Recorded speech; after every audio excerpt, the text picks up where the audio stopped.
Segundo lugar, todo crente deve amadurecer até o nível muito fruto. O alvo de Deus não é que você fique um adolescente para sempre na vida cristã. Se espera que você cresça. Se espera que você chegue ao nível muitos frutos. E nós sabemos, na biologia é assim, na biologia um ser, ele é considerado maduro quando acontece o quê? Quando ele tem a capacidade de procriar, de reprodução.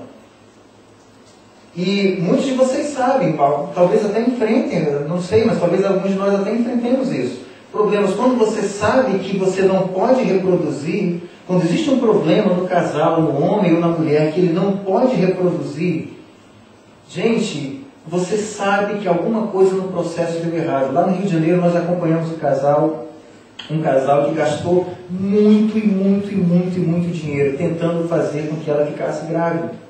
E você pode ver a frustração das pessoas. Não significa que eles eram um casal menor, ou que a família deles não era completa, mas você pode ver a frustração das pessoas quando elas não conseguem reproduzir. Eu imagino que Deus também fica muito frustrado quando Ele olha para os seus filhos, Ele percebe que os seus filhos não estão reproduzindo, não estão produzindo frutos. Então é um alvo de Deus que você produza muito fruto. Em terceiro lugar, todo crente deve aumentar a frutificação conforme amadurece. À medida em que você está andando com Deus, espera-se que você aumente a sua frutificação. Ou seja, se você levou uma pessoa para Jesus ano passado, muito bem, é dali para cima. É dali para cima.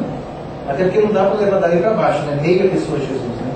Mas se você levou 2 pessoas a Jesus, o alvo não é voltar para 1, é voltar para 4, 5, é você produzir mais frutos ainda. Então nós chegamos a algumas verdades que eu acho que nós esquecemos. Uma delas eu já falei aqui. A vida cristã ela pode não ser fácil, mas a vida cristã é muito simples. E como é que a vida cristã funciona? Eu permaneço em Jesus, e eu estou dizendo aqui 24/7, 24 horas por dia, 7 dias por semana. E Jesus, Ele me dá o poder, a motivação, o discernimento, a direção para viver momento a momento que eu tenho que fazer. Gente, honestamente, nós não temos a sabedoria necessária para vivermos nesse planeta tomando decisões corretas todo o tempo. Nós precisamos do auxílio do Espírito Santo. Hoje pela manhã, quando eu citei aquele exemplo daquela senhora que me abordou no final de uma das minhas palestras, e ela estava irritada comigo, eu jamais teria como saber qual é o real motivo da irritação daquela mulher se o Espírito Santo não tivesse me ajudado. Se o Espírito Santo... Saiu? Se o Espírito Santo... Ele está...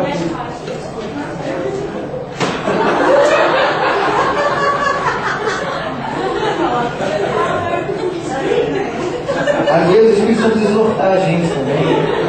Obrigado. Esse é o tipo de fruto difícil. Olha, eu já preguei bastante, mas olha, eu já preguei em muito lugar. É a primeira vez que eu apanho por causa do negócio. Pode falar. Obrigado. Bom, onde é que eu estava aqui que eu até me perdi? Então, nós não temos como saber todo o momento o que fazer. Nós precisamos da ajuda do Espírito Santo. Em último lugar, produzir frutos, gente, não deveria ser algo incomum aos crentes. Não deveria ser algo assim, poxa vida, você trouxe uma pessoa para Jesus? Caramba, vamos te dar uma medalha. Poxa vida, o seu temperamento está mais parecido com Jesus? Caramba, glória a Deus!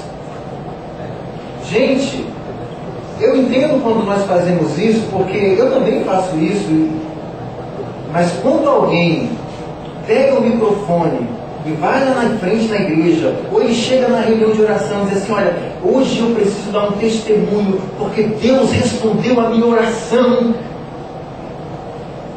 como se fosse uma coisa assim,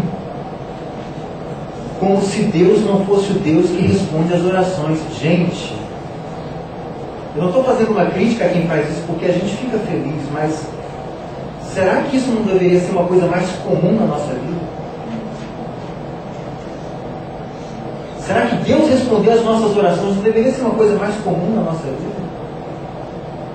Será que a gente tem que fazer um culto de ação de graças quando Deus responde uma oração na nossa vida? É uma coisa para a gente pensar.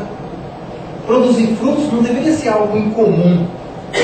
Ah, Deus fez alguma coisa por mim. Gente, vamos dar uma festa, porque é tão raro. A gente tem que dar uma festa para isso. Produzir frutos, gente, é uma coisa que deveria ser constante, porque a videira sempre vai dar a mesma coisa para a gente, que é Jesus. Então hoje à noite eu queria conversar com vocês, nos próximos minutos que nós temos, sobre como que Deus nos leva do nível sem frutos para o nível com frutos, ou com algum fruto, né? Talvez você esteja aqui hoje à noite sem frutos, e como que Deus nos leva do nível sem fruto para o nível com algum fruto? Jesus ainda no capítulo 15, no verso 1 e 2 diz: eu sou a videira verdadeira, o meu pai é o agricultor. Todo ramo que estando em mim não dá fruto, ele corta. Vamos repetir essa frase juntos? Ele corta. Mais uma vez, ele corta. Deus vai nos cortar quando nós não produzimos fruto. Algumas verdades devem ser ditas, a gente não pode esquecer. Todo ramo em mim é você e sou eu, é o crente. Todo ramo em mim somos nós. Não dar fruto representa um crente que atualmente está infrutífero. Mas eu quero que você saliente essa expressão, atualmente. Porque isso não significa que você vai ser infrutífero para a sua vida toda. Não significa que Deus quer que você fique infrutífero. Mas significa que por algum motivo, nesse momento, você não está produzindo frutos. Você não está levando outras pessoas a Jesus. Você não está praticando boas obras. O seu caráter, os seus valores não estão demonstrando o caráter e o valor de Jesus. Você não está ficando mais parecido com Jesus. Por algum motivo. A terceira verdade é que ele corta. É um paralelo da resposta de Deus à pobre produtividade.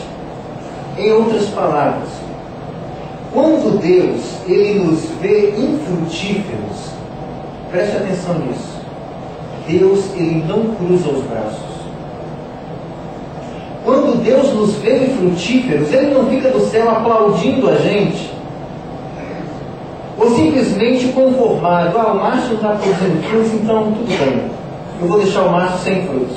Não. Porque Deus te ama e porque Deus quer que você produza frutos, ele vai acender um foguinho debaixo de você para que você produza frutos. E essa é a verdade sobre Deus número 1. Vamos ler juntos essa verdade? 1, 2, 3, já. É um erro acharmos que Deus não fará nada para interromper o nosso ciclo de improdutividade. A verdade é que Deus intervirá regularmente para estimular frutos em nossas vidas. Uma das coisas que nós temos... A gente quando vem para cá para os Estados Unidos, a gente aprende a fazer de tudo, né? Você que ficava em casa sendo dondoquinha, você aprende a limpar a casa. Você que era, né, dirigia carrão no Brasil, né, para dirigir em volta da praça. Aqui você tem que ir para a grama, você tem que pintar paredes, tem que fazer tudo, né? E comigo não foi diferente também não. Mas uma coisa positiva que eu aprendi nesse tempo que eu estava trabalhando, cortando grama, com o tio da Cristina, e o Fábio às vezes tinha coragem de me levar para cortar grama para ele também, mas ele falou rapidinho que ele viu que não era isso. Que brincadeira, ele ainda me chama, eu que não quero. Minha hora foi muito cara para ele pagar. Dá uns $2 mais ou menos. Mas uma coisa que eu aprendi pelo menos, e que qualquer pessoa que trabalha com arborismo, e trabalha com arbustos e plantas, existe uma verdade que é a seguinte: se você já viu um profissional podando uma árvore, não é um amador não, se você já viu um profissional podando uma árvore, cortando uma árvore, dá vontade de chegar para ele e dizer o quê? Para que você vai matar. Não é verdade? Mas o profissional sabe que se ele não podar a árvore bem podada, o que vai acontecer com aquela árvore? inevitavelmente ela vai ficando cada vez mais fraca, os galhos velhos vão roubar dos galhos novos a seiva da árvore, e inevitavelmente, com o passar do tempo, ela vai morrer, ou vai ficar improdutiva.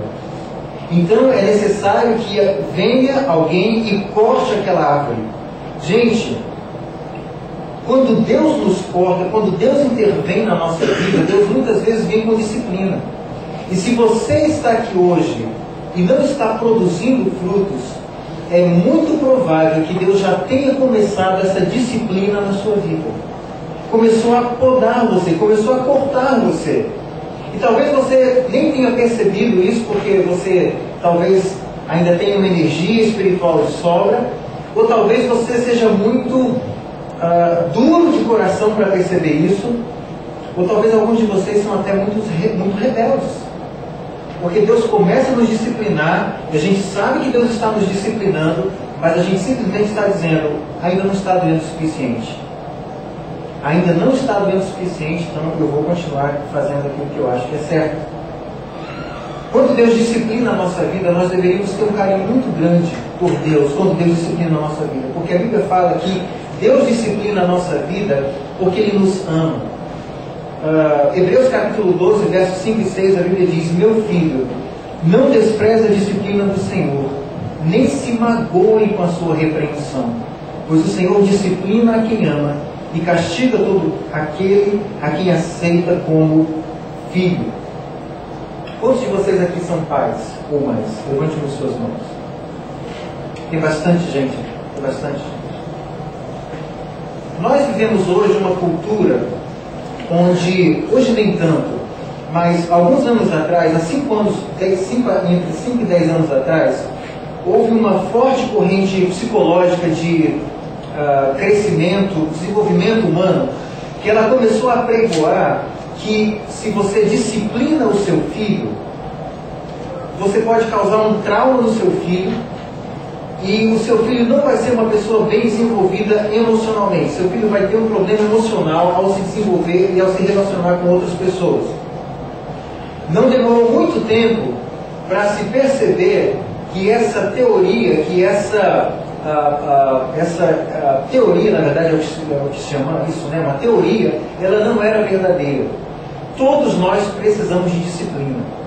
Não significa que você vai espancar ou vai humilhar o seu filho ou a sua filha, mas significa que é um princípio bíblico. Não retire a disciplina do seu filho. O motivo pelo qual nós temos limites, Deus nos coloca limites, os nossos pais nos colocam limites, é porque eles se preocupam com a nossa segurança. Na Inglaterra eles fizeram um teste sobre isso há alguns anos atrás, e o teste que eles fizeram foi o seguinte: eles pegaram um grupo de crianças e colocaram no alto de um monte, de um morro, e no alto daquele morro tinha um platô. Mas, como era um monte, um morro, aquele platô ele acabava, então tinha uma queda, tinha um despenhadeiro. Então eles colocaram um grupo de crianças em cima desse platô e disseram para elas: vocês podem brincar. E eles perceberam que todas as crianças ficaram brincando juntas no centro daquele platô. Então eles pegaram esse mesmo grupo de crianças, tiraram dessa montanha e levaram para uma outra montanha, mesma situação, uma montanha alta, com um platô, só que nessa segunda montanha, ao redor da montanha, eles colocaram uma cerca. E aí pegaram esse mesmo grupo de crianças e colocaram esse grupo de crianças nessa segunda montanha e disseram para elas: vocês podem brincar, mesma direção, mesmas instruções. E sabe o que eles perceberam? Que as crianças agora estavam correndo por todo lugar, brincando, pulando por todo ao redor daquele lugar. E eles perceberam que a conclusão daquele estudo foi o seguinte: que porque as crianças elas tinham aquela cerca, aquilo dava a elas uma sensação de proteção. Gente, quando Deus coloca limites na nossa vida, não é porque Deus está tentando ser maldoso, não é porque Ele está tentando ser um pai abusivo,